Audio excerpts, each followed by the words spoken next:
ब्रह्मांड का एक अटल नियम है, कर्म लौट कर आता ही है। आप चाहें तो पर्वतों के पीछे छुप जाइए, आप चाहें तो महासागरों की गहराई में उतर जाइए, परंतु कर्म का चक्र आपको ढूंढ लेगा।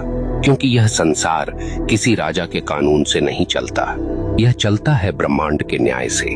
और ब्रह्मांड का न्याय कैसा है?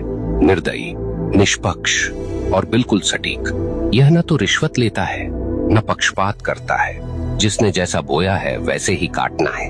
अक्सर लोग पूछते हैं, अगर कर्म इतना ही शक्तिशाली है तो क्या प्रार्थना, तपस्या या दान इसे बदल सकते हैं?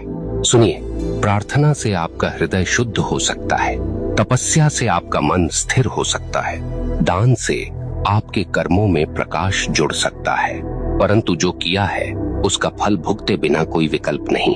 हाँ, आप उस फल को हल्का कर सकते हैं, उसके वार को धीमा कर सकते हैं, परंतु उससे भाग नहीं सकते। ब्रह्मांड की अदालत में तारीख टल सकती है, पर फैसला कभी रद्द नहीं होता। अब सोचिए, जब आप किसी इंसान के साथ अन्याय करते हैं तो वास्तव में क्या होता है? वह इंसान आपको कोसता है, उसकी आत्मा से निकली आह सीधी ब्रह्मांड तक पहुंचती है और ब्रह्मांड इसे दर्ज कर लेता है। अब वह आह आपके जीवन की राहों पर कांटे बनकर बिछती है।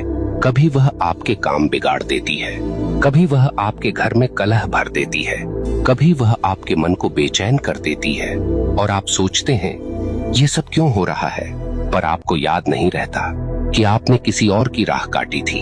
आप भूल गए, पर ब्रह्मांड ने नहीं भुलाया। यहाँ एक बात और समझ लीजिए, कर्म केवल नकारात्मक नहीं होता। जैसे बुरा कर्म लौटता है, वैसे ही अच्छा कर्म भी लौटता है। कभी किसी को सच्चे दिल से सहारा दिया तो वह सहारा एक दिन आपके लिए दीवार बनकर खड़ा हो जाएगा। कभी किसी का दिल सच्चे भाव से खुश किया तो वह खुशी आपके जीवन में रोशनी बनकर लौटेगी। ब्रह्मांड का यह न्याय इतना गहन है कि वह एक छोटी सी मुस्कान को भी व्यर्थ नहीं जाने देता, और न ही एक छोटे से अपमान को। यहाँ मैं आपको एक कठोर सत्य बताना चाहता हूँ, आपका कर्म केवल आपकी वर्तमान जिंदगी को प्रभावित नहीं करता, यह आपके अगले जन्म तक जाता है। हाँ, जो कर्म आपने अधूरे छोड़े हैं, जो गलतियां आपने स्वीकार नहीं की, जो दोष आपने ढोए पर सुधारे नहीं, वे सब अगले जीवन में भी साथ चलते हैं। इसलिए कहा गया है, मनुष्य अपने कर्मों का वारिस है। आप सोचते हैं मैं तो मर जाऊंगा, इससे किसे फर्क पड़ेगा? परंतु मरने से कर्म का खाता बंद नहीं होता। आपके शरीर का अंत होता है, पर आपकी आत्मा वही सब लेकर आगे बढ़ती है।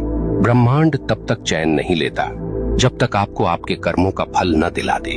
अब आपसे एक प्रश्न पूछता हूँ, क्या आपने कभी देखा है कि कोई बच्चा जन्म लेते ही संघर्ष में होता है और कोई जन्म लेते ही वैभव में? क्या आपने कभी सोचा है क्यों कोई अपंग पैदा होता है और क्यों कोई जन्म से ही स्वस्थ और बलवान? क्यों कोई भूख में जन्म लेता है और क्यों कोई सोने की थाली लेकर? यह सब संयोग नहीं, यह सब कर्म का लेखा है। ब्रह्मांड किसी को बिना कारण दुख या सुख नहीं देता। अब एक और गहरी बात, कर्म केवल व्यक्तिगत नहीं, सामूहिक भी होता है।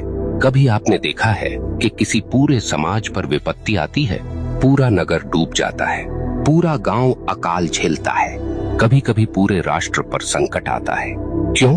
क्योंकि उस समाज के सामूहिक कर्म का परिणाम वही होता है। अगर लोग सामूहिक रूप से अन्याय करें, सामूहिक रूप से भ्रष्टाचार करें, सामूहिक रूप से निर्दोषों को सताएं, तो उसका फल सबको भुगतना पड़ता है। यही कारण है कि इतिहास गवाह है, सभ्यताएं उठीं और सभ्यताएं मिट गईं,